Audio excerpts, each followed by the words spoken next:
నమస్తే అండి. ఈ మధ్యకాలంలో మన గ్రామాల్లో నివసిస్తున్న ప్రజలు ఏ విధంగా ఆరోగ్యానికి హానికరమైన కార్యక్రమాలను చేస్తున్నారో మనం చూస్తూనే ఉన్నాం. దీనివల్ల మన చుట్టూ ఉన్న ప్రకృతి అంటే మన వృక్షజాలం, జంతుజాలం, అలాగే దాని చుట్టూ ఉన్న మన పర్యావరణ వ్యవస్థ ఎంతలా దెబ్బతింటున్నాయో గమనించారా? అంతేకాకుండా మన నిర్లక్ష్యం వల్ల తాగే నీటిని, బ్రతికే భూమిని, పీల్చే గాలిని, ఆఖరికి తినే తిండిని కూడా మనమే కలుషితం చేస్తున్నాము. కానీ ఈ పరిస్థితిని ఇలాగే వదిలేద్దామా?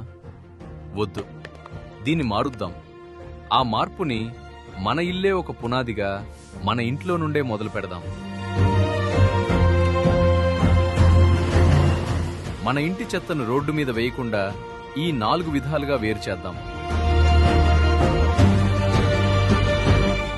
వెట్ వేస్ట్, వంటగది వ్యర్థాలు. డ్రై వేస్ట్, ప్లాస్టిక్, పేపర్లు.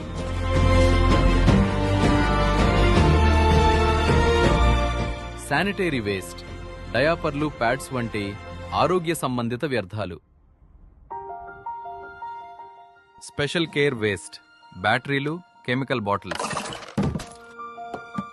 ప్రాణాధారమైన నీటిని కాపాడుదాం. చెట్లని నాటుదాం. ప్రకృతి వనరుల్ని కాపాడుకుందాం.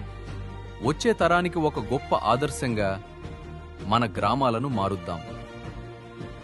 రండి, మనమంతా ఒక్కటవుదాం.